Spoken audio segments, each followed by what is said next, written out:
Ebyona byabaho erizoba bwa nyuma yabyo kwerinda kukinga Eishomero erya Plain Sec Sch erukushangwa omuri Nyakashambya Sheema municipality Agacencwire atyo Dayirekita kanga kutasya abana kagumizamu nashomesa kandi erizoba bashanga atine kyandiko ekiri kumwikyereza kuba ayine Eishomero. So we are closing this school.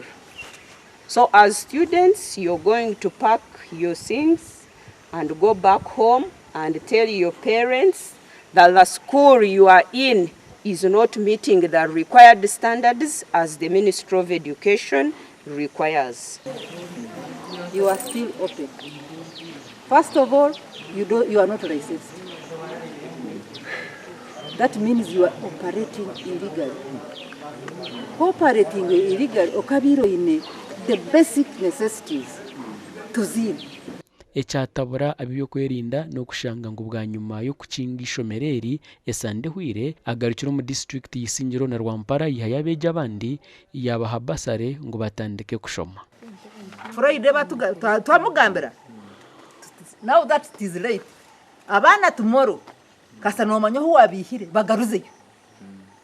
Dere sinda kikugambira. Hasimu ya cyamanero si wanu. Birebe bishu.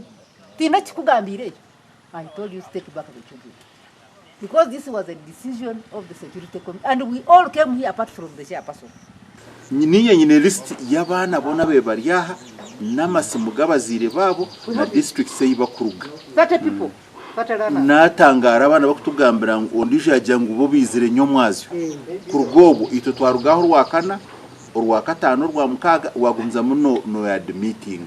Ako nakajoga muri government ko teachers ejo umuntu webishuba nakutana akwateki arebe nko yaye bailing out aha kukora ebibabire nibageraki nibamugambira wakireba on man nyomwazyo actually tubire ntwije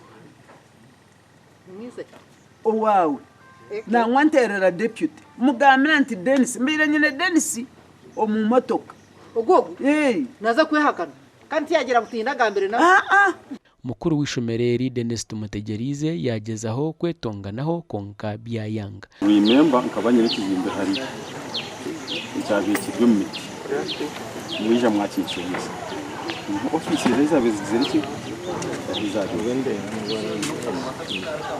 so nakara munutanga nayo niko kutakukizimbe konka nakubuza na bwa nyuma Dennis yagenda n'abana nk'uru kuza kugira iki yabagambira ato yatoroka yaburaho icyatabura RDC bati bakareta polisi kuguma Eishomero gashakwa Michael atwakire.